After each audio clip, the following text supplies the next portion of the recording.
الحمد للہ والصلاة والسلام علی رسول اللہ اما بعد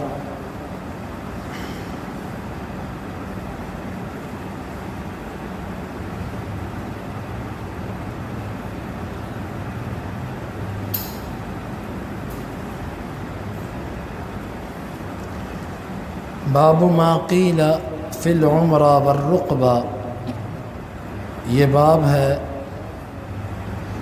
اس حکم کے بارے میں جو عمرہ اور رقبہ کے بارے میں کہا گیا۔ اعمرتہ الدار فہی عمرہ جعلتہا لہ، میں نے اس کو گھر دیا زندگی گزارنے کے لیے، یہ عمرہ ہے، یعنی میں نے اس کے لیے اس کو کر دیا، تو نے اس کے لیے اس کو کر دیا۔ واستعمرکم فیہا، اس کا معنی ہے جعلکم عمارا، اس نے تم کو اس میں رہنے والا بنایا۔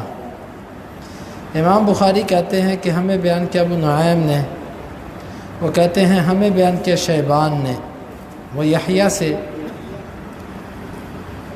وہ ابو سلمہ سے، وہ جابر رضی اللہ عنہ سے، وہ کہتے ہیں کہ قضى النبی صلی اللہ علیہ وسلم بالعمرہ انہا لمن وہبت لہ، اللہ کے نبی صلی اللہ علیہ وسلم نے عمرہ کے بارے میں فیصلہ یہ کیا کہ یہ اس کے لیے ہے جس کے لیے ہبہ کیا گیا۔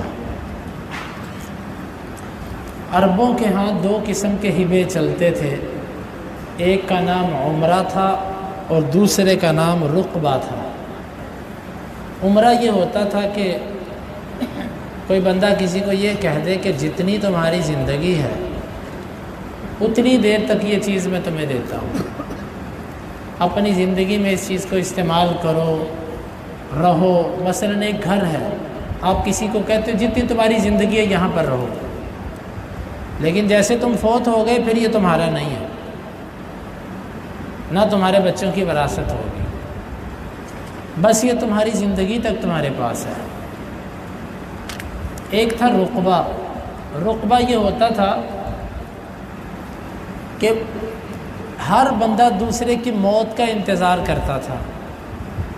مثلا میں نے آپ کو کوئی چیز دی، میں نے کہا بھائی اگر تو میں تمہاری زندگی میں مر گیا تو یہ چیز تمہاری ہے، لیکن اگر آپ میری زندگی میں مر گئے پھر یہ چیز واپس میرے پاس آئے گی۔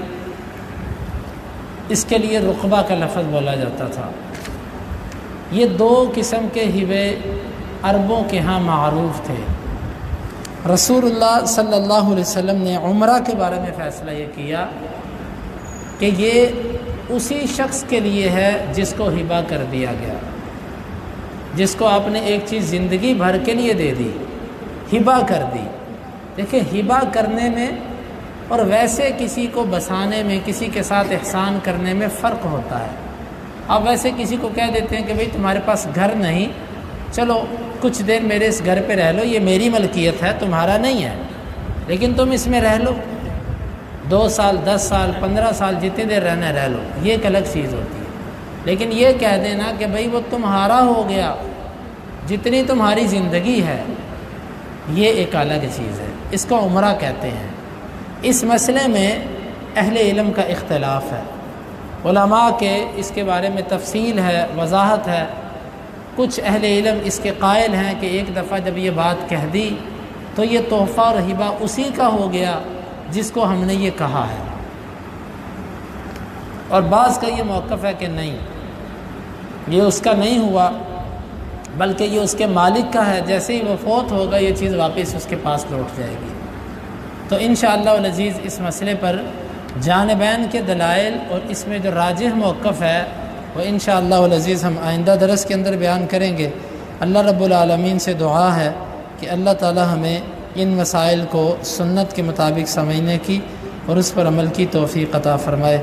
اللہم انفعنا بما علمتنا وعلمنا ما ينفعنا وزدنا علما وآخر دعوانا ان الحمد للہ رب العالمین۔ حدیث نمبر 2625۔